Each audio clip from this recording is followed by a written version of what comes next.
लगातार इस मामले में टाइमिंग पर सवाल उठा रही है। देखिए, अब से पहले विपक्ष टाइमिंग पर सवाल उठाता रहा है, इस बार जेडीएस टाइमिंग पर सवाल उठा रहे हैं कि देखिए चुनाव के दौर में 26 अप्रैल को जो चुनाव हुआ था उसमें हासन से क्योंकि उम्मीदवार भी हैं, उस दौरान अगर ये वीडियो सामने आता है तो टाइमिंग पर सवाल उठाए जाते हैं।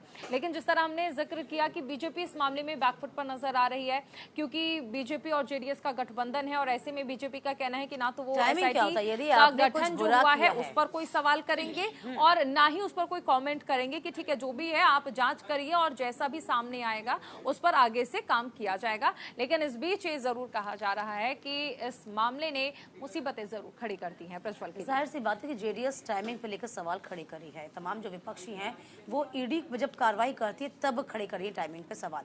तो फिलहाल देखिए, आरोप कभी भी लगो कैसा भी लगे हो, लेकिन साफ तौर पर टाइमिंग की तो बात ही नहीं उठती। यदि आपने आरोप किया है, यदि आप आरोपी हैं, यदि इस केस में आपका नाम सामने आ रहा है तो जाहिर सी बात है कार्रवाई होना लाजमी भी है। बिल्कुल, देखिए सबसे अहम चीज है वीडियो सामने आया है, यहाँ पर तथ्य जो है तो वो उसमें वीडियो आप इंतजार को ये तो नहीं करेंगे ना कि लोकसभा चुनाव बीत जाए उसके बाद आप न्याय की बात करेंगे या फिर अलग बातें करेंगे, तो ये संभव नहीं है, ये हो नहीं सकता। चूंकि सुप्रीम कोर्ट भी अरविंद केजरीवाल के मामले को लेकर, हाई कोर्ट भी अरविंद केजरीवाल के मामले को लेकर कड़ी टिप्पणी कर चुका है। टाइमिंग पर सवाल लगातार आम आदमी पार्टी भी खड़ी कर रही थी, तब उन्होंने ईडी ने कहा था कि हम लोकसभा चुनाव नहीं देखेंगे, हम तमाम चीजें नहीं देखेंगे, हम ये देखेंगे कि आपने आरोप किया है, आप आरोपी हैं तो आप पर कार्रवाई की जाए। चलिए आगे बढ़ेंगे। कांग्रेस नेता राहुल गांधी ने ओडिशा में बीजेपी और बीजेडी बीजू जनता दल पर निशाना साधा। दोनों पार्टियां कर रही हैं लोगों का शोषण। देखिए इस खबर को तरजीह दी है इस तरीके से, क्या कहा देखिए, Rahul Gandhi launches sharp attack and Modi Patnaik from Odisha. देखिए आप कहा क्या है जरा ये भी जान लीजिए। राहुल गांधी कह रहे हैं he also said that though the Bharatiya Janata Party यानी BJP and Biju Janata Dal are the fighting the elections against each other, in reality the two parties are working together। देखिए इस खबर को किस तरीके से हिंदुस्तान टाइम्स ने जगह दी है और साफ तौर पर राहुल गांधी ये कह रहे हैं कि बीजेडी और बीजेपी यानी कि बीजू जनता दल और भारतीय जनता पार्टी अलग अलग जरूर लड़ रहे हैं, लेकिन अंदर खाने में दोनों एक ही हैं। तो ये बड़ी बातें कहती नजर आई हैं। हालांकि देखिए INDIA गठबंधन में किस तरीके से यूँ कह सकते हैं, यूं कहें कि बीजेडी का साथ नहीं मिला था, बीजू जनता दल का साथ नहीं मिला था और कोई दिलचस्पी नवीन पटनायक ने खास नहीं दिखाई थी, ये भी एक बड़ी वजह हो सकती है। नवीन पटनायक देखिए बहुत सेफ प्ले करते नजर आते हैं, अपने राज्य से बहुत ज्यादा मतलब रखते हैं, लेकिन इन चीजों में किसी भी एक पार्टी का वो साथ देते नजर नहीं आते हैं। और शायद कहीं ना कहीं ये कहा जा सकता है कि राहुल गांधी के मन में भी शायद एक खटास रही हो कि विपक्षी पार्टियां जब एक साथ आ रही हैं तो उसमें नवीन पटनायक जो हैं वो क्यों ऐसा चाहते हैं कि पार्टी जो है वो उसके साथ गठबंधन ना करे।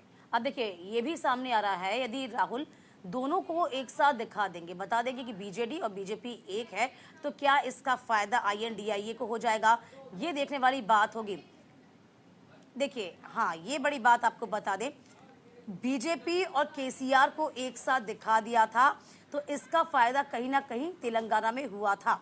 तो आप समझिए ये कहीं ना कहीं राहुल गांधी को, अब देखिए कांग्रेस जिस तरीके से न्याय यात्रा जिस तरीके से निकाली, पहले भारत जोड़ो यात्रा निकाली, उसके बाद न्याय यात्रा निकाली, उसमें जो मैच्योरिटी लेवल हम कह सकते हैं, देखिए शाहरुख कहीं ना कहीं राहुल गांधी का और बड़ा है, उनकी बॉडी लैंग्वेज और शार्प हुई है, किस तरीके से वो बेबाकी से अपनी बातों को रख रहे हैं और इनको पता है कि कौन सी कब नब्ज दबानी चाहिए। तो ये अब कहीं ना कहीं राहुल गांधी समझ पा रहे हैं। और देखिए जैसे तेलंगाना का हमने जिक्र किया, तेलंगाना में भी तमाम पार्टियों को उन्होंने एक करके बताया था, इसका फायदा कहीं ना कहीं हुआ कांग्रेस को। अब यही जो फॉर्मूला है वो उड़ीसा में अपनाने की कोशिश राहुल गांधी कर रहे हैं। बिल्कुल, अब देखते हैं कि राहुल गांधी की जो स्ट्रैटेजी है वो कितना काम करती है। तेलंगाना में काम कर चुकी है, लेकिन क्या उड़ीसा में काम करेगी। सबसे अहम चीज़ है कि राहुल गांधी जब ये बताते हैं कि उड़ीसा की सरकार हो और या फिर बीजेपी हो, यानी बीजेपी या फिर बीजेडी दोनों एक साथ हैं, दोनों ने राज्य के विकास के लिए काम नहीं किया।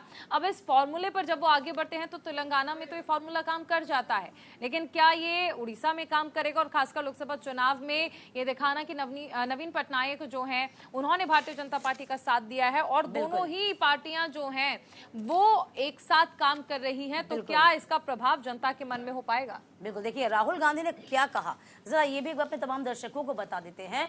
राहुल गांधी ने कहा कि बीजेडी और